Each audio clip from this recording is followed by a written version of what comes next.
Following Aristotle, the religious virtue ethicists.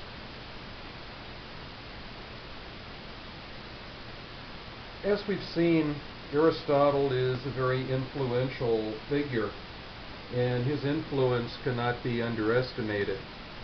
But we have to remember that Aristotle was a Greek philosopher. He was not a follower of the Abrahamic faiths. So the Jewish, the Christian, and the Islamic authors all saw it as their duty to make Aristotle, as well as other Greek philosophers, compatible with their religious beliefs. And this meant, at least for Jews and Christians, a rejection of the divine command theory.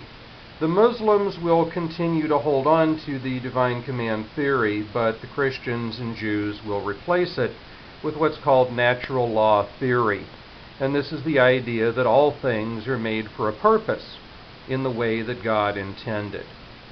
What we're looking at in this section are selections from medieval philosophers from the Jewish, Christian, and Islamic tradition. The first two are Jewish thinkers, Philo Judaeus or Philo of Alexandria, and Moses Maimonides. Then we'll look at Thomas Aquinas from the Christian tradition and Avicenna from the Islamic tradition. Philo Judaeus, or Philo of Alexandria, lives from 20 BC to 45 AD. And he was born to an aristocratic family in Alexandria, Egypt. Now, rather than exploiting his position and seeking to further his family's wealth, Philo sought only intellectual and religious achievement. At first, Philo believed that to lead a life like this, one must practice a solitary asceticism. But he soon left his retreat and re-entered the world as a teacher. Alexandria in Egypt was the ancient seat of learning. It was definitely the place for this type of activity. And Philo quickly absorbed not only his own Jewish traditions, but a wide-ranging corpus of Greek philosophy as well. But now Philo had this dilemma. He was a pious Jew, and his sentiments certainly leaned towards these ancient teachings. But intellectually, Philo was a Greek philosopher. He was a Neoplatonist. And so Philo spent a large portion of his life dealing with this dilemma, trying to prove that Judaism and philosophy could be combined together into a non-contradictory unit. Well, we find that Philo, while most of his emphasis was placed upon Plato, for Philo as well as for most others, when we look at the big picture here, we'll find that in ethics, his interest was with Aristotle. Now, keep in mind that this is really sort of still ancient philosophy. We haven't quite reached the medieval period yet with Philo. But he gives us this article, "Every Good Man is Free." And in it, he's going to explain to us the difference between slavery of the body and slavery of the mind. And he says that the mind cannot be enslaved unless you allow it to be.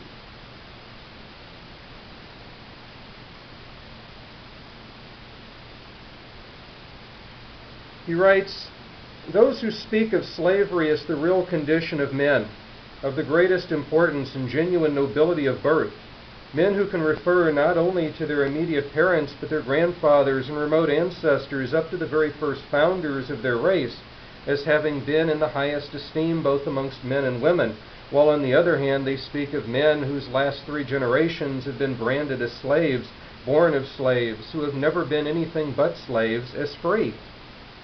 But all these things are, as I have said before, the inventions of men whose intellects are obscured, and who are slaves to opinions utterly, under the influence of the outward senses, whose judgment is continually corrupted by those who are brought before its tribunal, and as such is unstable." In this piece, Philo is trying to distinguish between the slavery of the body and the slavery of the mind. The slavery of the body can constrain a person in this world. The slave is required to obey the orders of the master and to do whatever is instructed. He's required to obey, and he longs to be free of that situation. But the mind, or the soul, is always free, and it cannot be enslaved unless you wish it to be enslaved. And this is a very important point that Philo tries to make for us, is that individuals believe that just as they can be taken captive and forced to work against their will, that their ideas, their thoughts can be controlled and manipulated too. But he wants us to understand that this is not the case at all, that individuals are free as long as they keep their mind free. And so, the key to freedom is to value the soul over the body. A person who desires true freedom should embrace and cultivate the virtues that benefit the soul. So just as Aristotle taught, that person can be a slave, but that person can still possess virtue. They can still operate with courage. They can still operate with compassion. And so stress the virtues and also offer submission to God. Surrender to God is the ultimate freedom. And so many individuals from Philo onwards, and in fact many before him, have also made this claim. Once one has made that choice to surrender only to God, then they possess the ultimate, the absolute, in terms of freedom.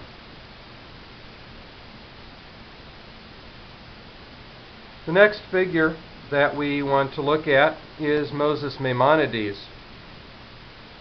Rabbi Moses ben Maimon is generally considered the greatest of medieval Jewish philosophers.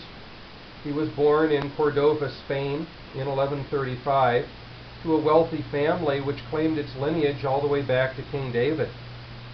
But this was a dangerous time for Jews in Spain or anywhere else in the Muslim world. And so the Ben Maimon family moved to Palestine. Maimon knew that the environment of Palestine was not conducive to his interests, and so he moved again to Egypt, where he remained for the rest of his life. While there, he wrote over 30 books, and they've been influential to all three major Western religions, Judaism, Christianity, and Islam. To the Jews, he is reverently known as Rambam. To the Christians, he is known as Rabbi Moses. The Muslims call him Abu Rimram Musa ibn Abdallah. And in philosophy, we refer to him simply as Moses Maimonides. Now, Maimonides is best known for a work called The Guide for the Perplexed. It's a text that he wrote over a 9-year period, and it was made up of 178 chapters. Maimonides became concerned about the number of Jews who were being turned away from Judaism. And granted, many Jews converted to Islam in order to escape the harsh treatment that was inflicted upon them under the rule of Umar. But many other Jews were being pulled away from Judaism because of an interest in philosophy. And Maimonides argues that these individuals who study philosophy rigorously, they become deeply perplexed about certain issues which fail to coexist between Judaism and philosophy. Maimonides concludes here that what perplexes these individuals is the fact that those people take every word of the Bible as the literal truth. But he says there are many things which can't be spoken of literally, and so we have to understand things more in a metaphorical sense. Now, beyond that basic point, when we look to his ethics, again, we see a strong element of Aristotle coming through. The idea that the virtues are positive, that the virtues need to be instilled within us. But we also find that because Maimonides as a career was not just a philosopher but a medical man, that a lot of his ideas link the spirit of the body with the spirit of the soul.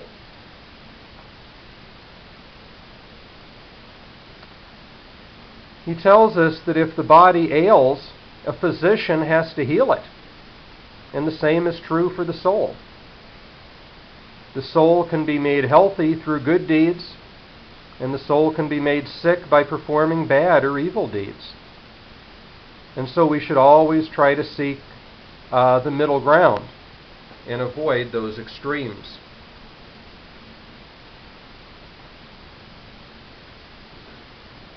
Maimonides writes, "Good actions are those balanced in mean between two extremes, both of which are bad. One of them is an excess and the other is a deficiency. The virtues are states of the soul and settled dispositions in the mean between two bad states of the soul, one of which is excessive and the other is deficient. Certain actions necessarily result from these states of the soul. For example, moderation is the moral habit between that of lust and insensibility to pleasure. Thus, moderation is one of the good actions, and the state of the soul that produces moderation is a moral virtue. Lust is the first extreme, and total insensibility to pleasure the other extreme. Both of them are completely bad. The two states of the soul necessarily give rise to lust, the excessive state, and insensibility, the deficient state, are both moral vices. In like manner, liberality is the mean between miserliness and extravagance. Courage is the mean between rashness and cowardice. Wit is the mean between buffoonery and dullness." Notice that most of the examples that Maimonides is pulling out here are taken straight from Aristotle's Nicomachean Ethics. The point is that any extreme position is corrupt, is wrong, and that we want to find the middle ground. As a physician, suppose that you have someone who is a glutton. That person is overweight. That person cannot stop eating. They are, coming down with a lot of different ailments because of this. Well, Maimonides would say that the best way to handle that situation is, since they have chosen to live at one extreme end of the spectrum, as treatment, let's take them to the other extreme end, and let's take them to the point of starvation. Now, once that person has experienced both the excess of good foods and whatnot, which has led to pain and suffering, and they've experienced the lack of food, which has led to pain and suffering, they will naturally migrate towards the middle ground, the middle position, and there that person will find health. So, avoiding the extremes and seeking the middle ground is the best way to treat both the soul and the body. The third figure that we're going to look at here is Thomas Aquinas. Thomas Aquinas lived from 1225 to 1276, and he was born in Naples, Italy. Aquinas becomes probably one of the, if not the most influential and important figures in medieval Christian philosophy. So much of what we take as Christianity really comes to us, the way we understand it, it comes to us through the work of Thomas Aquinas. There's an interesting story about Thomas Aquinas. He was one of those people that from a very, very early age, he wanted to pursue a religious life. And he'd spend his time, up in his room. He would be doing all sorts of things in terms of study and preparation and prayer. But his parents didn't really like this. They didn't want his son going off and joining some religious order. They had other plans for him. And so the story goes that when Aquinas was about 17 years old or so, his father goes out into the street and hires a prostitute, which he brings back to his son's home. And the idea being that, here comes this prostitute into his room. Aquinas is a young 17-year-old boy full of libido. One thing will lead to another, and before we know it, he's no longer a virgin, and he will not be accepted by the Dominicans. But when the prostitute comes into Aquinas' room, instead of falling lustily in love with her, he ends up turning away, and he chastises her. He talks about the evils, the corruption of her chosen way of life, and how she needs to correct her ways. And she leaves. The father's pushing her back in. You know, you're not going to get paid if you don't do this. But Aquinas is insistent. This woman must leave. She must go out and change her ways. And he grabs a poker from the fire and chases her out into the hallway. And at that point, the father kind of throws up his arms in defeat. Now, the likelihood is that story is more of an allegory than an element of truth. But it demonstrates the kind of character that Thomas Aquinas seems to have.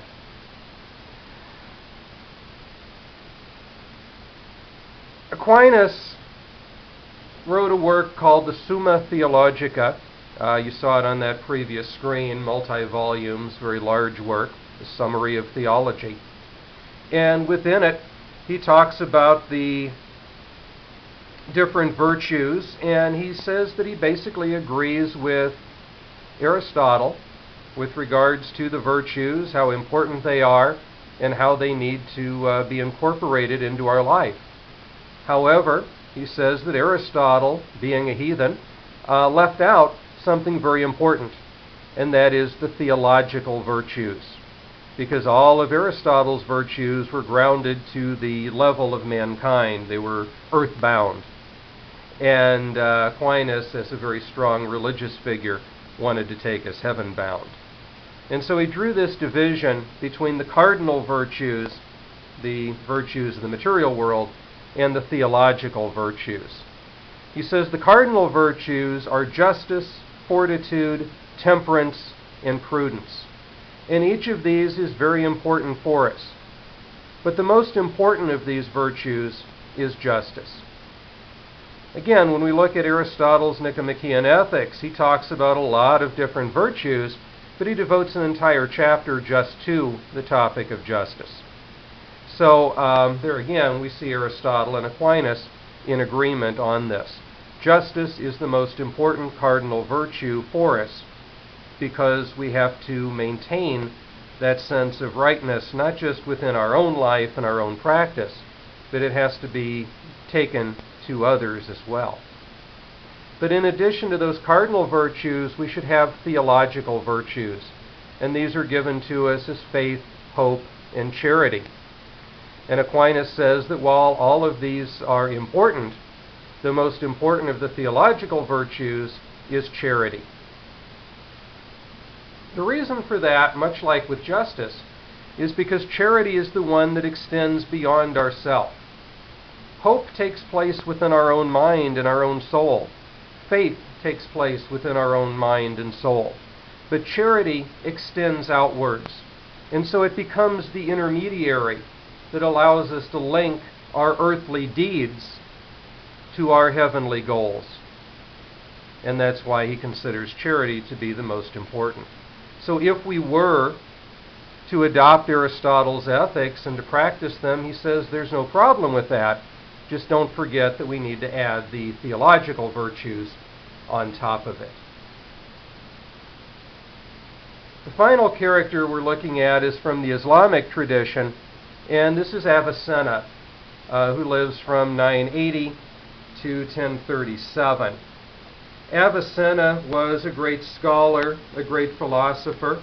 It's said that by the age of 10, he had already memorized the entirety of the Quran and could recite it back without having to really think about it.